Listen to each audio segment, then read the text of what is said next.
Alléluia, alléluia. Bienvenue à l'IEJC International Ministry. Un grand mystère pour l'Église, sa parole, Jean chapitre 14 et le verset 19. On se retrouve sous peu, ne quitte pas et tu comprendras encore beaucoup de choses.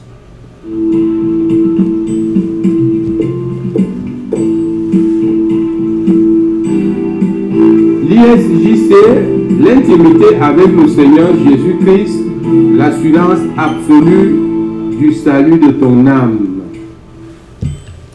Alléluia. Très bon dimanche à tous.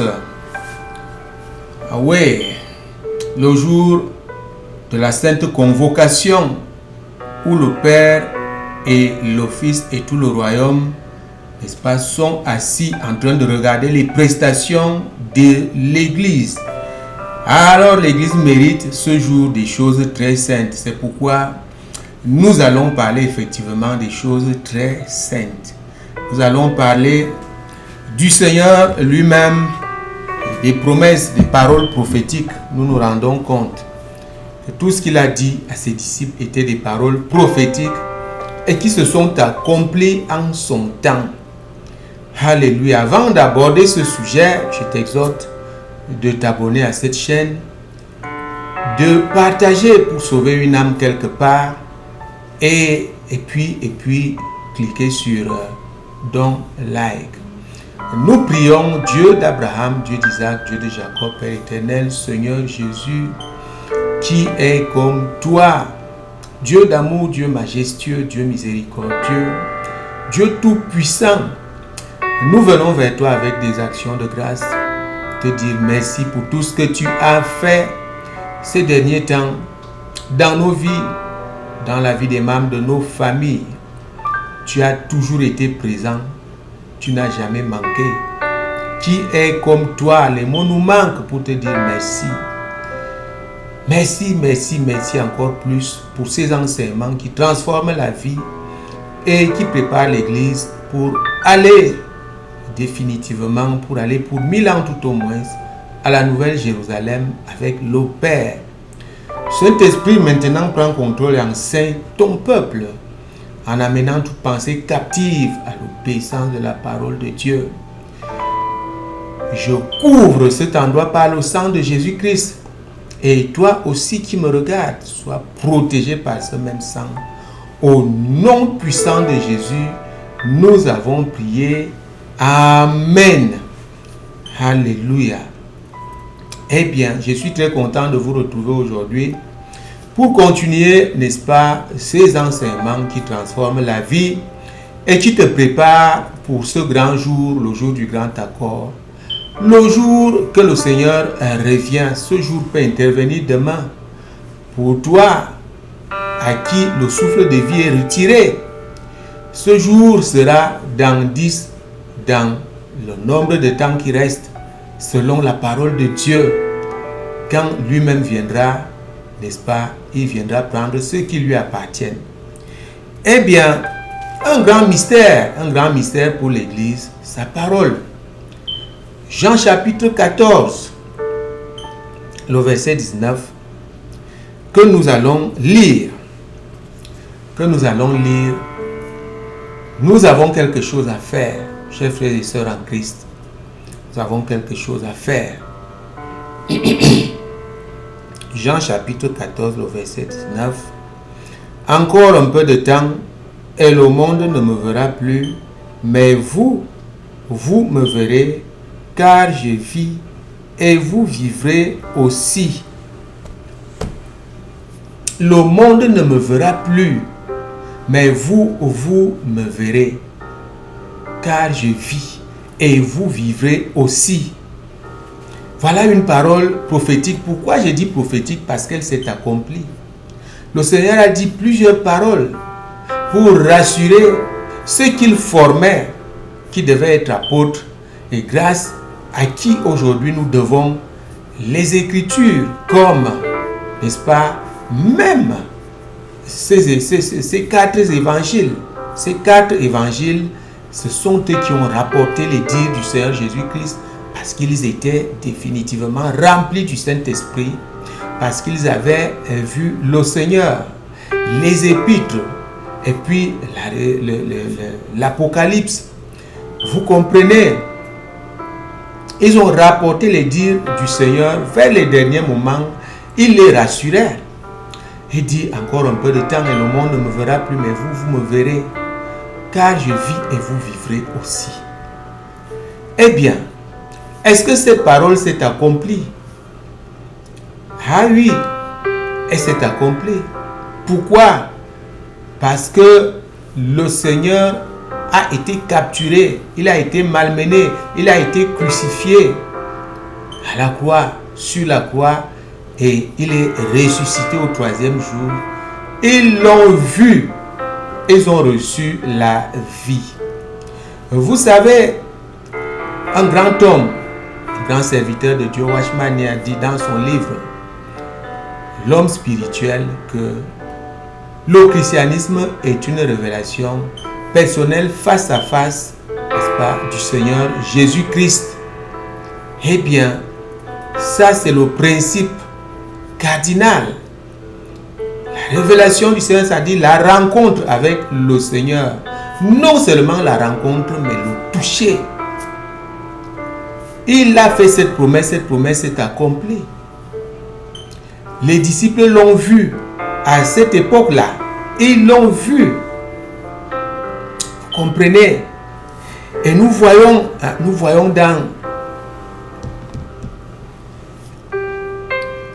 dans plusieurs épîtres, n'est-ce pas, quand il revient, comment ils sont contents de le voir. Il a dit, dans Jean, il a déclaré, et ça a été rapporté dans l'épître de, n'est-ce pas, l'évangile de Jean, chapitre 16, que nous pouvons lire ici à partir du verset 20. Il a dit ceci: en vérité, je vous le dis, vous pleurerez et vous vous lamenterez et le monde se réjouira.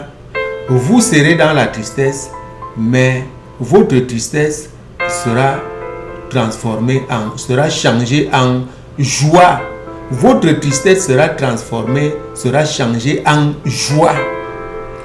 Vous comprenez? Ceci s'est accompli.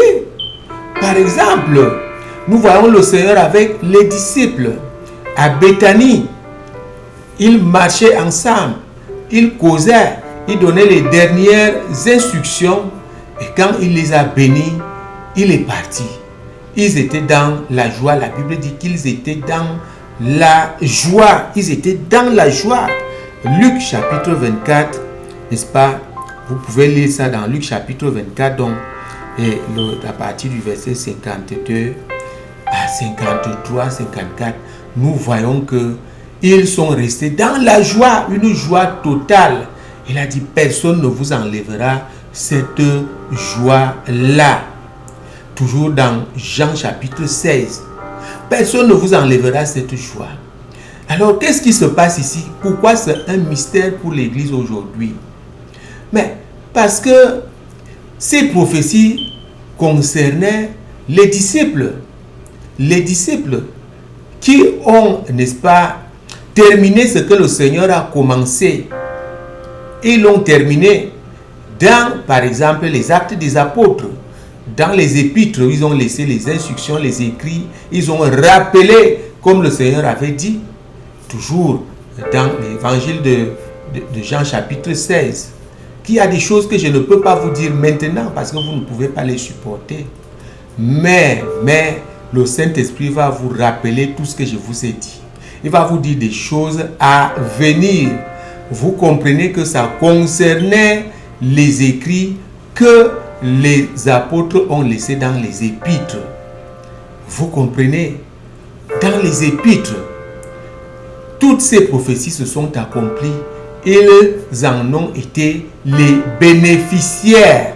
Et voilà pourquoi ils ont eu un grand ministère. Ils ont tous été sauvés et chacun est assis sur un grand trône. Mais aujourd'hui, mon frère, ma soeur, as-tu mené une réflexion? Est-ce que l'Église a mené une réflexion pour voir si ces paroles ne demeurent pas aujourd'hui pour l'Église une histoire. C'est une histoire qu'on raconte. Non, si ça demeure une histoire qu'on raconte, on ne peut pas arriver où ils sont. Aujourd'hui, là, on ne peut pas. Qu'est-ce que ça veut dire? Le mystère ici est que cette prophétie te concerne aujourd'hui. Cette prophétie concerne l'Église aujourd'hui. Relisons. Encore un peu de temps et le monde ne me verra plus, mais vous me verrez, car je vis. Et vous vivrez aussi, Jean chapitre 14, verset 19. Eh bien, le Seigneur s'adresse à l'Église aujourd'hui. Pourquoi tout de suite on continue de dire cela comme une histoire? On continue peut-être même de se hisser à la place de ceux qui ont reçu la prophétie. On se contente de dire qu'on est enfant de Dieu, qu'on prêche, qu'on est ceci, on est cela. Est-ce que tu as déjà vu le Seigneur? L'as-tu déjà vu? Est-ce que cette prophétie s'est déjà accomplie dans ta vie? L'as-tu déjà vu pour être content, pour être dans la joie, afin que cette joie ne te soit jamais enlevée? Aujourd'hui, nous sommes à l'église, nous sommes tristes. Nous venons comme par contrainte, dimanche, bien habillés, s'asseoir, écouter la parole, peut-être même être délivré, être guéri. Mais est-ce qu'on a déjà reçu cette promesse? Cette promesse contient la vie. Cette promesse contient la vision. La vision. Vous me verrez, car je vis et vous vivrez aussi. Aujourd'hui, nous avons plein de malades spirituels à l'église. Même quand on peut chasser les démons, les gens sont toujours malades parce qu'il y a quelque chose qui manque. Il y a quelque chose qui manque. Celui pour qui tu as cru, tu ne l'as pas encore vu. Jésus-Christ est vivant et il se voit. Et quand tu le vois, il te touche, ta vie est transformée. Ça ne s'ignore pas. Je suis là pour te dire aujourd'hui que il faut que tu tiennes cette prophétie. Je vis et tu vivras aussi. Tu me verras. Tu me verras. Le monde ne me verra pas. Est-ce que vous voyez encore ce grand mystère? Le Seigneur est revenu. Curieusement, la grande foule, la foule ne l'a pas vu. Mais ce sont seulement les disciples qui l'ont vu. La Bible dit que plusieurs fois, il est resté longtemps encore avant de partir au niveau de Béthanie, avant de partir définitivement pour aller s'asseoir à la droite de la puissance du Père. Mais pourquoi le monde n'a pas vu le Seigneur? Vous comprenez un peu, après sa résurrection, il n'était plus, n'est-ce pas, ce faiseur des miracles de toute la foule. Il n'était plus celui-là qui devait nourrir toute la foule, qui devait enseigner toute la foule, qui devait guérir, qui devait chasser les démons. Il était déjà Jésus-Christ ressuscité, destiné uniquement à ceux qui devaient prendre le flambeau. C'est comme la course de relais. Ceux qui devaient être des relais, aujourd'hui, nous sommes ces relais-là. Ceux-là, on peut les nommer, ce sont les apôtres, les Pierre, les Jean, les Jacques, ainsi de suite. Ils ont assuré le relais. C'est ce que nous faisons aujourd'hui. Mais pour le faire, il faut être dans les mêmes dispositions. Il faut rentrer dans les mêmes promesses. Les promesses de vision, les promesses de vie. L'Église a-t-elle déjà vu le Seigneur Jésus-Christ face à face? C'est une réalité. Pourquoi? Parce que le Seigneur est vivant. Il est vivant. Toutes les prophéties qu'il a données se sont accomplies. Il a dit par exemple ici, ça a été rapporté dans Matthieu chapitre 16. Je vous le dis en vérité, quelques-uns de ceux qui sont ici ne mourront point qu'il n'ait vu le Fils de l'homme venir dans son règne. Il ne parlait pas de, n'est-ce pas, de l'enlèvement de ce jour. Non, il parlait plutôt de cet événement qui suit juste au chapitre 17, à la transfiguration. Il a dit certains parmi vous, et il avait pris 3 personnes, Jean, Jacques et Pierre. Vous voyez qu'il n'a pas pris les 120 ou les 12, mais le cercle fermé, Jean, Jacques et Pierre, il les a amenés à la transfiguration après avoir prophétisé. Et ils ont bel et bien vu le royaume ici, c'est quoi? Le royaume ici, c'est quoi? C'est que Élie et Moïse sont descendus le rencontrer pendant qu'ils somnolaient. Ils se sont rendus compte que Élie et Moïse étaient avec le Seigneur. Ils voulaient aller entrer là-bas. Le Seigneur a envoyé, pas que le Seigneur lui-même. Quand vous voyez la nuée, c'est Dieu lui-même. C'est Dieu lui-même, la nuée. La nuée, vous comprenez? Donc, le Seigneur, Dieu lui-même les a couverts avec sa gloire et n'ont pas pu entrer là dedans. Et une voix est sortie de là. Celui-ci est mon fils, écoutez-le. Celui-ci est mon fils, écoutez-le. Ils ont vu quoi? La gloire de Dieu. Ils ont vu le royaume.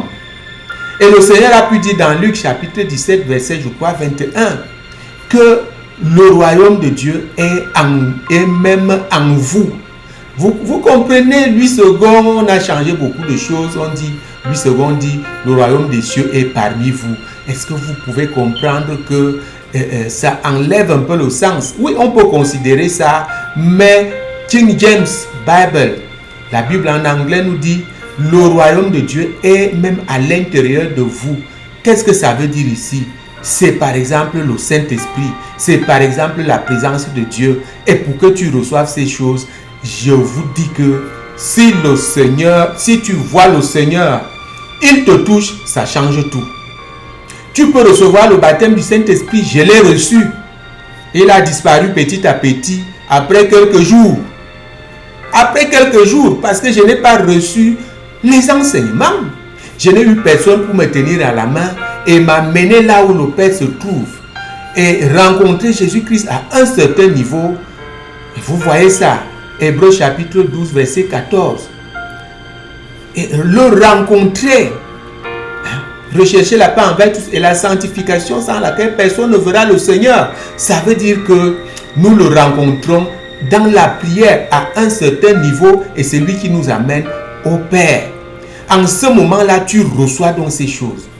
Le Seigneur Jésus m'a touché. Il ne m'a pas encore permis de faire tout le témoignage.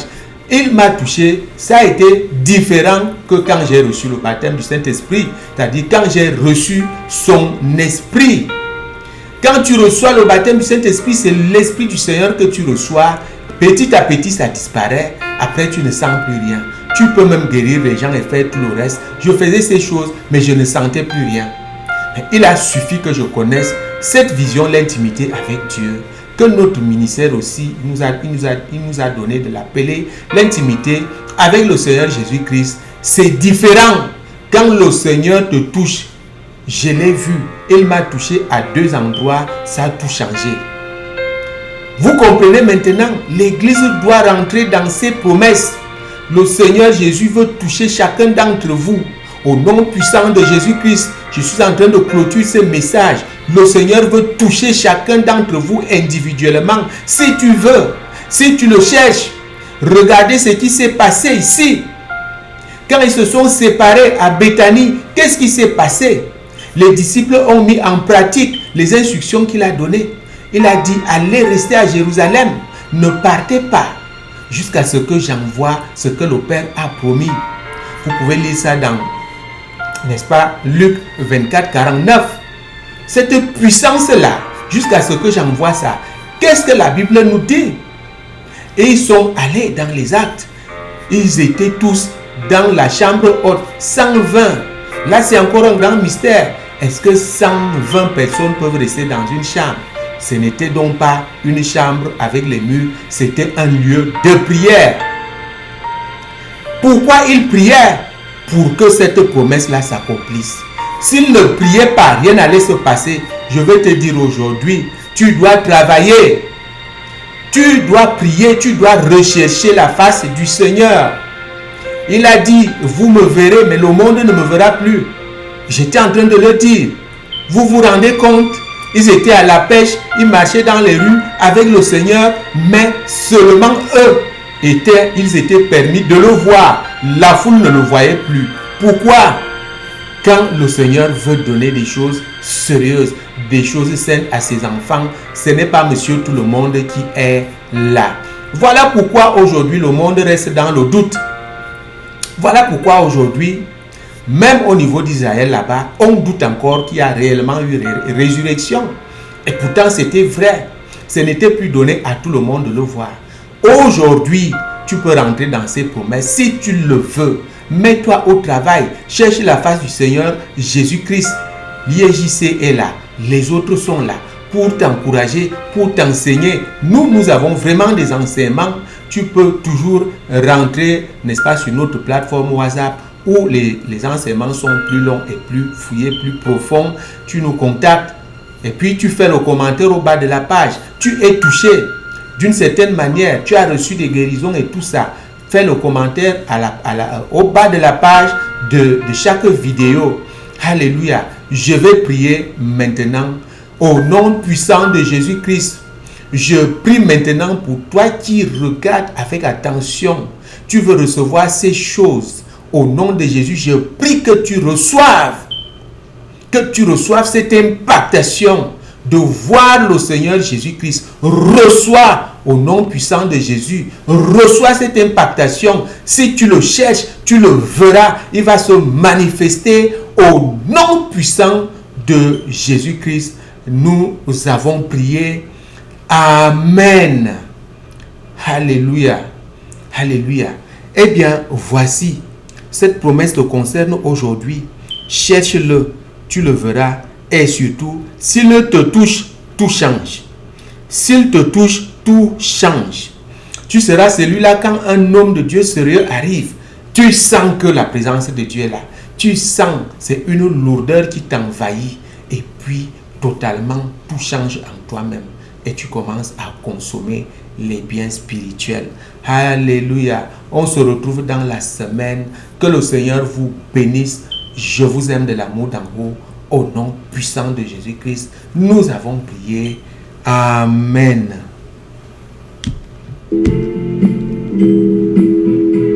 Jésus-Christ est vivant, Dieu n'a pas de fin et les miracles continuent. Alléluia.